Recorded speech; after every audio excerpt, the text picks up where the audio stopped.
She wasn't the loud one. She wasn't the popular one. She wasn't the girl everyone followed in school. She was simply the kind twin, the one everyone ignored until the day the whole class laughed at a boy who didn't deserve it. It was supposed to be just a joke, just another normal school day. But what happened next became the moment that changed everything: friendships, reputations, and even the twins themselves. Because when cruelty filled the room, only one girl stood up. Only one girl spoke. Only one girl chose courage over comfort. And that one girl stood completely alone. But what she didn't know was that her decision would expose the truth about her classmates, change her sister forever, and turn a small act of kindness into a story the whole school would never forget. This is the day the kind twin stood alone, and proved that sometimes the most powerful voice is the one that refuses to stay silent.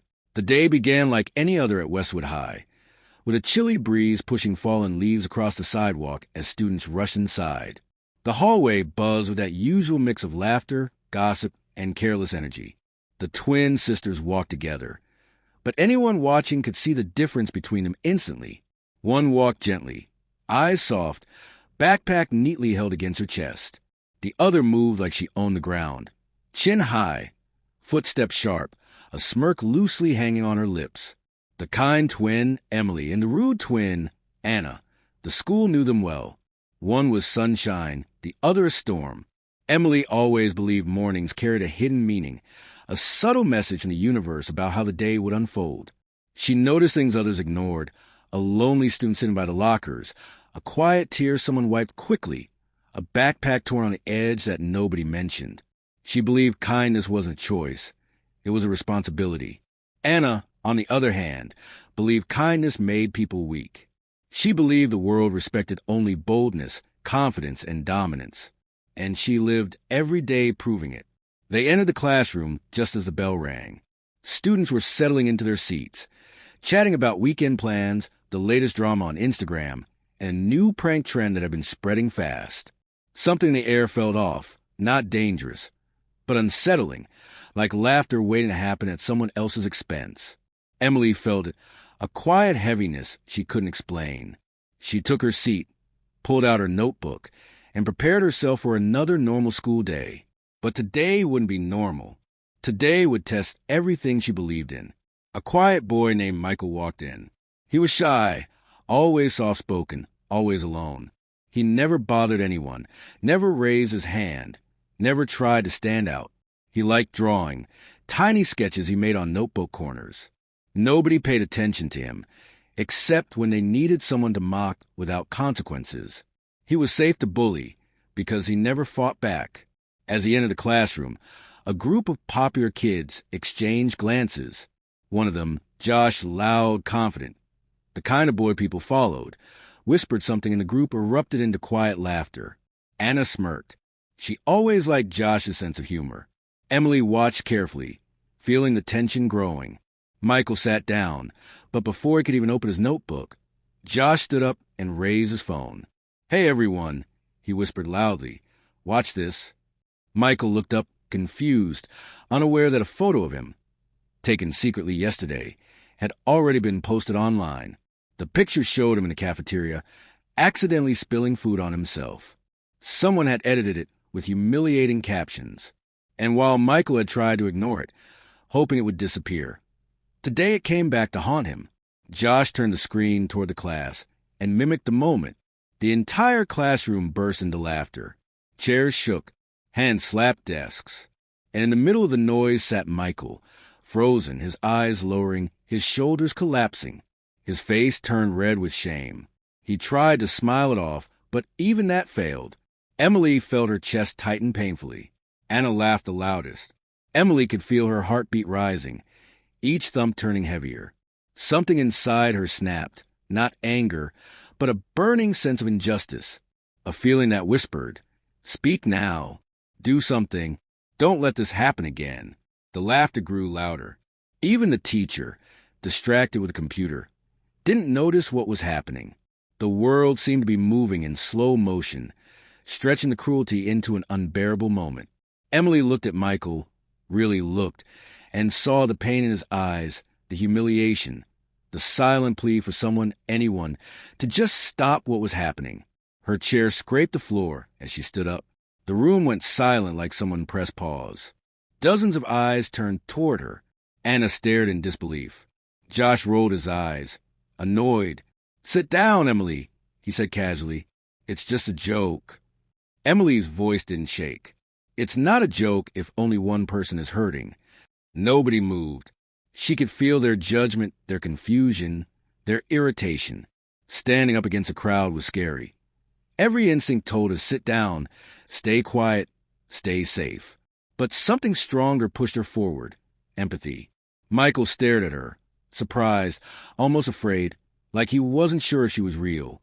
Josh scoffed and stepped closer. "You're ruining the fun." "Fun shouldn't be built on humiliation," she replied firmly. Anna crossed her arms, glaring. She had never seen Emily speak like this. Her sister, the soft one, the gentle one, was standing like a shield. And for the first time, Anna felt something twist inside her. It wasn't guilt. Not yet. It was irritation mixed with confusion, mixed with something she didn't want to name. Students started whispering. A few rolled their eyes. Some looked uncomfortable. But not one of them joined Emily. Not one. The truth of that hit her harder than she expected. She was completely alone. A single voice against a room full of laughter. But Emily didn't waver. She turned to the class. "Do you know why it's easy to make fun of him? Because you think he won't fight back. Because you think nobody will stand with him. And that's exactly why you should stop." Her voice sliced through the silence. Even Josh hesitated. Michael swallowed hard, blinking quickly to hide his tears. For the first time in his school life, someone didn't look through him. Someone looked for him. Josh recovered quickly, shrugging it off. Whatever. It was just a stupid picture. But the impact was already broken. The moment had shifted. The room no longer supported him the way it did seconds before. Emily's courage had cracked the cruelty. Anna looked around, noticing the subtle change. Classmates suddenly unsure, laughter fading into guilt. She felt a sting inside her chest. Something she couldn't understand. Was it shame? Was it jealousy because Emily was being admired? Or was it the realization that Emily was braver than she had ever been? For the rest of the class, nobody laughed again. Michael quietly packed his things and moved to a different desk. Emily sat beside him. He whispered, "Thank you," in a trembling voice. Emily smiled gently. "You don't deserve to be treated that way." Anna watched them from a distance, her emotions twisting. She had always believed strength was loud, bold, unbreakable, but today she saw a different kind of strength, one rooted in compassion, not dominance, and it unsettled her deeply. At lunch, whispers about the incident spread fast. Some students admired Emily. Some were annoyed with her. Some pretended nothing happened. Anna faced an unexpected shift. The attention wasn't on her anymore. For the first time, Emily was the story everyone was talking about. Emily didn't care about being noticed. She cared about how Michael felt. She sat with him at lunch, even though it drew stares. She talked to him, made him laugh a little, made him feel seen. That tiny smile he gave her was worth more than the approval of 100 classmates. Anna, sitting at a different table, felt jealousy burn inside her like wildfire. All her life, she believed being feared or admired was power. But today, her sister gained something she never had, respect that came naturally without force. When school ended, Anna and Emily walked home silently. The wind carried leaves around them. For minutes they didn't speak. Then Anna finally said, "You embarrassed yourself today." Emily looked at her calmly. "Maybe, but I didn't regret it." Anna scoffed, but her voice lacked conviction. "You stood alone." "I'd rather stand alone than join cruelty," Emily answered softly. The words hit Anna unexpectedly hard. She looked away, pretending she didn't care. But somewhere deep inside, something began to change. Maybe, just maybe, kindness was a weakness after all. And maybe courage didn't always roar. Sometimes it simply stood, alone, but unbroken. That night, Michael sent Emily a message. "Nobody has ever defended me like that. Thank you for being brave when I couldn't." Emily smiled at her screen, tears filling her eyes. She realized something powerful. Kindness may not change the whole world, but it could change someone's world completely. And that was enough. The world often teaches us to follow the crowd, stay silent, blend in, avoid conflict. But the truth is, cruelty survives because silence protects it. The moment you speak up, even if your voice shakes, even if you stand alone, something changes. Not always in the world, but certainly in someone's life. Emily taught us that courage is not about being the loudest, strongest, or most popular. Courage is choosing what is right even when it is uncomfortable, risky, or unpopular. She proved that standing alone does not make you weak. It makes you powerful beyond measure.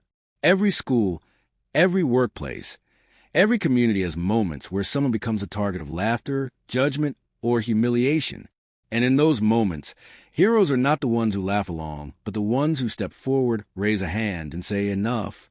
Kindness is not softness. Kindness is strength wrapped in gentleness. Kindness is a choice many people avoid because it demands empathy, awareness, and heart. But when kindness meets courage, it becomes unstoppable. Never underestimate the impact of standing up for someone who cannot stand up for themselves. One act of courage can become the turning point in someone's life.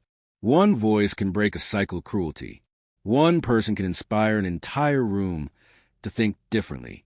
Sometimes the greatest heroes are the ones who choose to stand alone.